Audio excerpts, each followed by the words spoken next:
Control feels safe. Gives us the illusion that if we plan enough, worry enough, or prepare for every possible outcome, life will unfold the way we want it to. We try to control our future, our careers, our relationships, our children, our finances, and even what other people think about us. Yet the more we try to control everything, the more exhausted we become. This is one of life's greatest paradoxes. The harder we hold on to what we cannot control, the less peace we experience. Many people spend their lives fighting battles they can never win. They replay conversations, wishing they had said something different. They worry about tomorrow before it arrives. They become frustrated when others fail to meet their expectations. They seek control from people who may never give it. Every day becomes an attempt to manage things that were never theirs to manage in the first place. The cost of this way of living is high. It creates anxiety because the future is uncertain. It creates frustration because people are unpredictable. It creates disappointment because life rarely follows our plans exactly. A person can become mentally and emotionally drained, not because life is impossible, but because they're carrying responsibilities that were never theirs to carry. The truth is simple. There are very few things we truly control. We cannot control what someone else says about us. We can't control whether people like us. We can't control unexpected setbacks, the economy, the weather, or many of the circumstances that shape our lives. But we do control something far more important. We control our choices, our habits, our effort, attitude, and how we respond to situations. This is where freedom begins. Imagine two people who lose their jobs on the same day. Neither wanted it to happen, neither could control the decision. One spends months consumed by anger, blaming the company or replaying the unfairness of the situation. The other allows themselves to grieve, then begin asking different questions. What can I learn? What skill can I build? Where can this lead me? The event is the same, the response is not. One remains trapped by what cannot be changed. The other begins building what can. The same principle applies to relationships. Many people spend years trying to change another person. They hope that if they explain themselves one more time, love a little harder, or sacrifice a little more, the other person will finally become who they need them to be. And sometimes they do.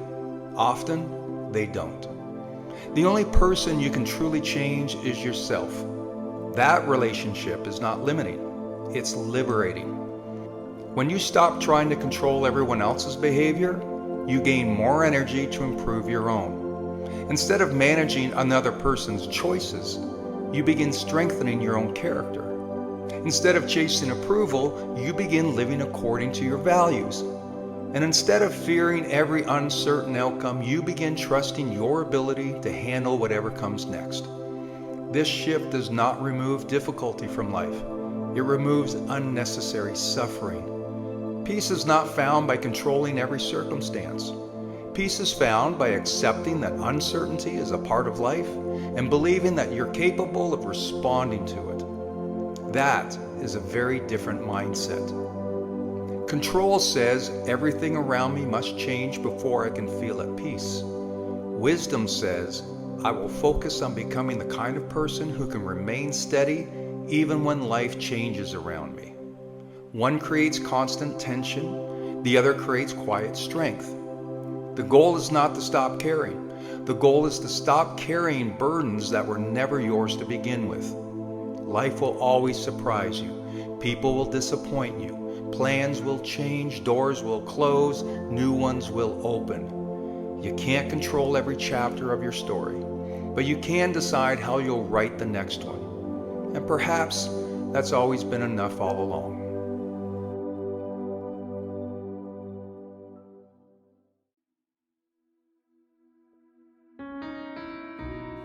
Change is often spoken about as if it begins with action. People are told to make better choices, to try harder, to do something different.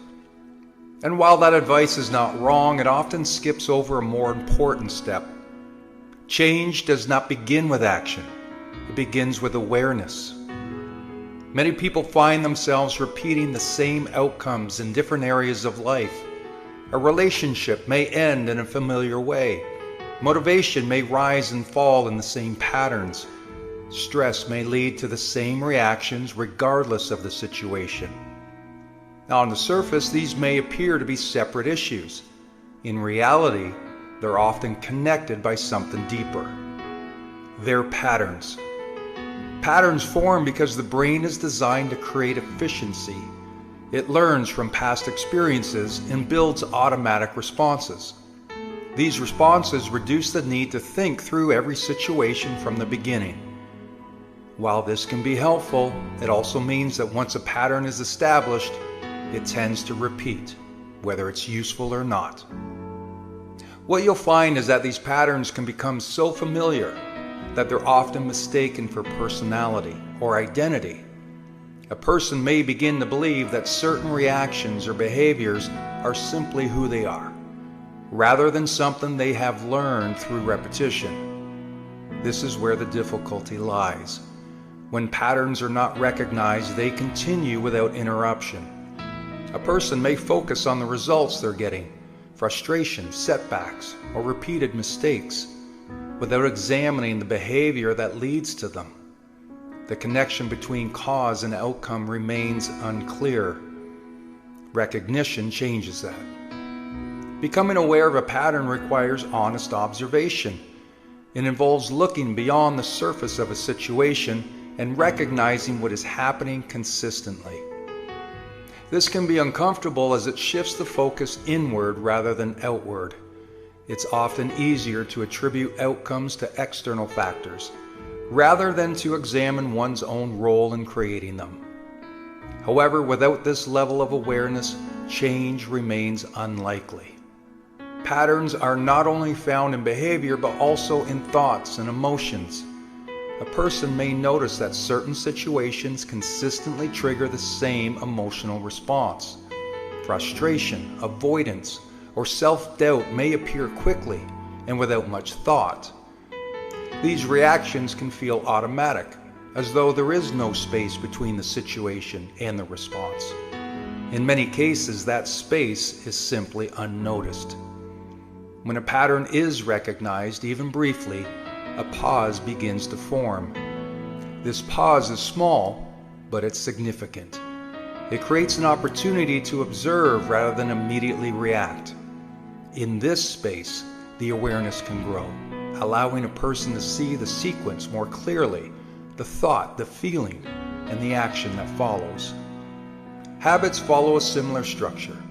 Repeated decisions, even small ones, create a pattern of behavior. Delaying a task once can lead to repeated avoidance. Skipping a commitment can become a routine. These actions may seem minor in isolation, but their repetition gives them weight. Recognition interrupts the cycle. Once a pattern becomes visible, it's no longer something that happens entirely without awareness. It can be questioned. It can be challenged. While this doesn't guarantee immediate change, it removes the sense of being stuck in something that cannot be altered. It's important to understand that patterns do not form overnight, and they won't disappear quickly. They're built through repetition, and they are changed the same way, through repeated awareness and intentional adjustment. The process begins with simple questions. What tends to happen in situations like this? How do I usually respond? What leads up to that response? These questions bring attention to the process rather than the outcome. They shift the focus from what is happening to why it's happening. This awareness creates clarity. What once felt automatic begins to feel recognizable, and what is recognizable can be approached differently. Because once a pattern is understood, continuing it is no longer the only option.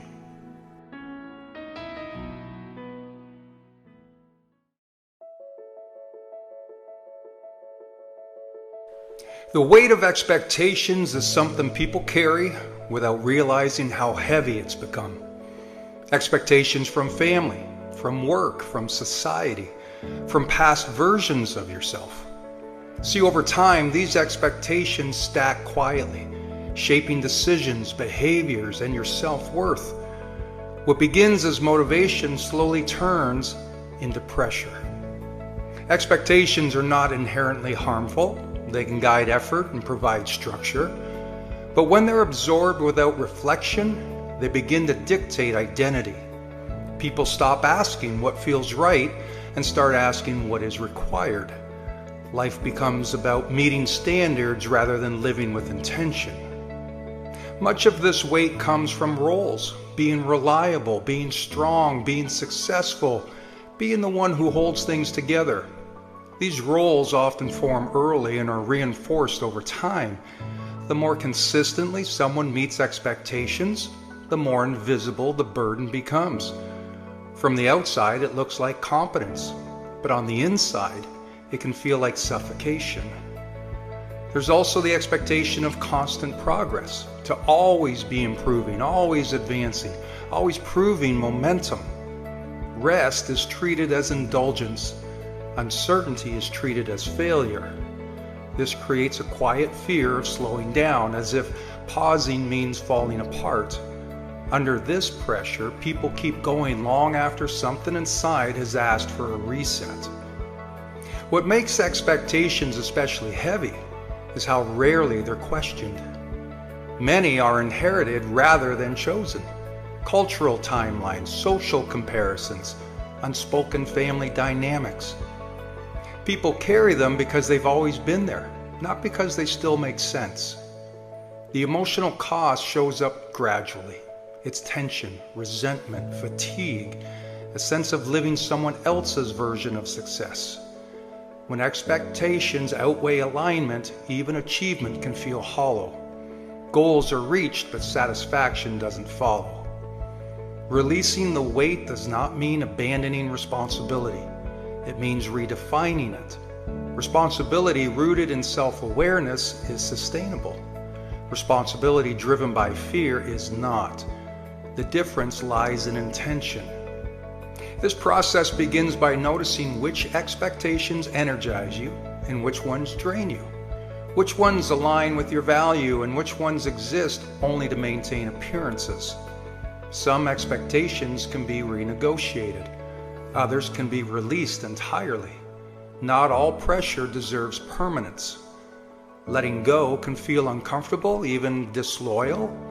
Many worry that easing expectations means disappointing others or losing identity.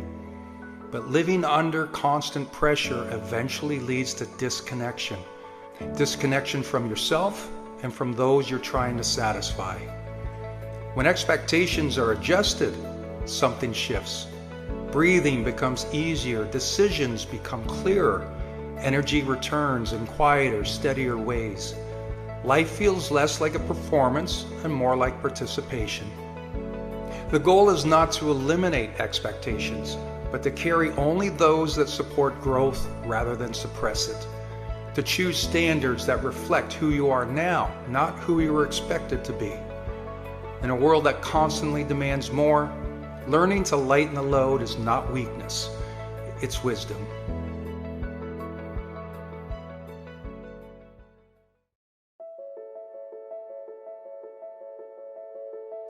Life doesn't move in a straight line. It moves in seasons. Just like the year turns from winter to spring, from summer to fall, we move through periods of growth, abundance, loss, and rest. None of these seasons are mistakes. Each one has a purpose, even when it doesn't feel that way at the time. Spring is the season of beginnings. It's when hope returns after a long stretch of waiting. In life, spring shows up as new ideas, fresh energy, and the quiet excitement of possibility. You feel something stirring again, not fully formed, but alive. Spring asks for patience and courage because growth in this season is fragile. It requires nurturing, not pressure. What's starting now doesn't need to be rushed. It needs time to take root. Summer is the season of momentum. This is when effort feels lighter and progress is visible. Confidence grows because work is being rewarded. Life feels fuller. Summer invites you to stay present, to appreciate what's working, and to recognize the results of consistency.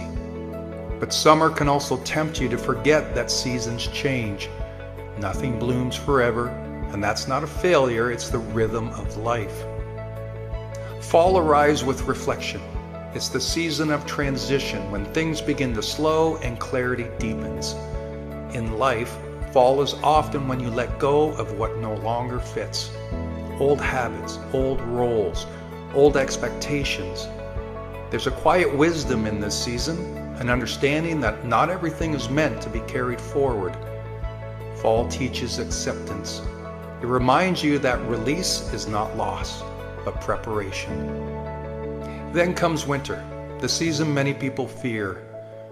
Winter feels still, heavy, and isolating. In life, winter can look like exhaustion, grief, uncertainty, or simply not knowing what comes next. Progress is hard to see, motivation fades, but winter is not empty, it's restorative. Beneath the surface, strength is being rebuilt, roots deepen, identity forms. Winter is where resilience is created, even when it feels like nothing is happening at all. The mistake many people make is believing they should always be in summer, always productive, always moving forward. But life doesn't work that way.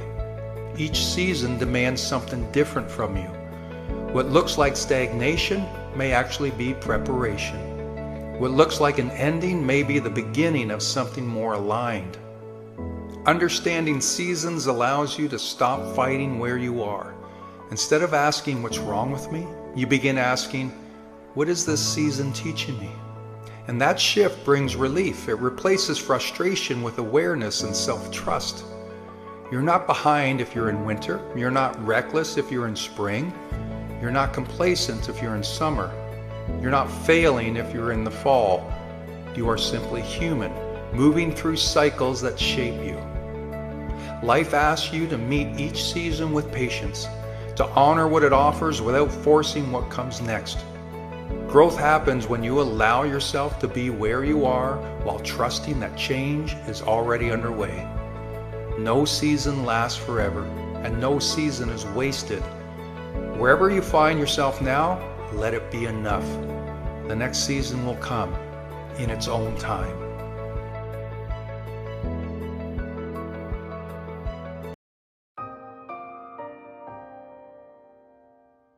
There comes a point when the familiar begins to feel a little too tight, like a shirt we've outgrown without noticing. Nothing's wrong in any dramatic way, yet something inside whispers that the old way of being no longer fits. This quiet nudge towards growth shows up in different forms. A relentlessness, a subtle discomfort, a sense that the routines we once found comforting have turned into invisible fences. And while it's easy to ignore those whispers, they have a purpose. They're a reminder of an ancient truth. We are not meant to stay the same. Human beings are designed to evolve. Nature tells the same story over and over. The caterpillar becoming a butterfly, the tides rising and falling, the seasons shifting in their steady rhythm. Nothing in the natural world stays frozen, and yet we often expect ourselves to. We hold on to habits, identities, and patterns simply because they feel comfortable. But comfort, as soothing as it is, can quietly become a cage. Growth doesn't always announce itself with drama or fireworks. More often it begins as a subtle pulse inside us, a sense that we are being called to expand beyond our current edges. Maybe the conversations we used to enjoy don't feel as meaningful. Maybe our goals no longer excite us the same way. Maybe we wake up one morning feeling like we've been living on autopilot, going through the motions instead of truly engaging with our lives. None of this is failure. It's simply evolution knocking. The challenge is that evolution requires honesty. It asks us to look at what we've outgrown, not with judgment, but with gratitude. A chapter once served us, but it may not serve who we're becoming. And acknowledging that can bring a strange mixture of relief and fear. Relief because we know change is needed. Fear because stepping into the unknown always requires courage. But fear doesn't mean we're on the wrong path. In many cases, it means we're exactly where growth begins. There's a gentle reassurance in remembering that evolution is not a race. It doesn't demand that we transform overnight or reinvent every part of our lives at once. Growth is rarely loud. More often it's slow, patient, and consistent. Just as winter prepares the ground for spring, the seasons in our own lives prepare us for what's next. Even stillness has purpose. Uncertainty has wisdom. Being not quite there yet doesn't mean we're lost. It means we're in the process. And there will be times when we resist change, not because we don't want to grow, but because we're afraid of leaving behind the identity we've known for so long. That resistance is natural. Every tree must shed its leaves before new growth can form. We are no different. Letting go is not about abandoning who we were, but about making space for who we're becoming. When we allow ourselves to evolve, we reconnect with a deeper sense of meaning. We begin to feel more aligned, more awake, more alive. We rediscover curiosity. We remember what it feels like to be hopeful about the future instead of anxious about standing still. Evolution gives us permission to breathe again, to dream again, to step into the next chapter with more awareness and intention. And so, if life feels like it's urging you forward, even softly or subtly, trust that feeling. Growth doesn't come to punish you, it comes to guide you. It comes to remind you that you are capable of more than the version of yourself you used to settle for. In the end, evolving is simply returning to your true nature. It's remembering that you were never meant to stay unchanged. And when you lean into that truth, even gently, you may find that the next version of you has been waiting patiently on the other side of your hesitation, ready to take your hand and lead you forward.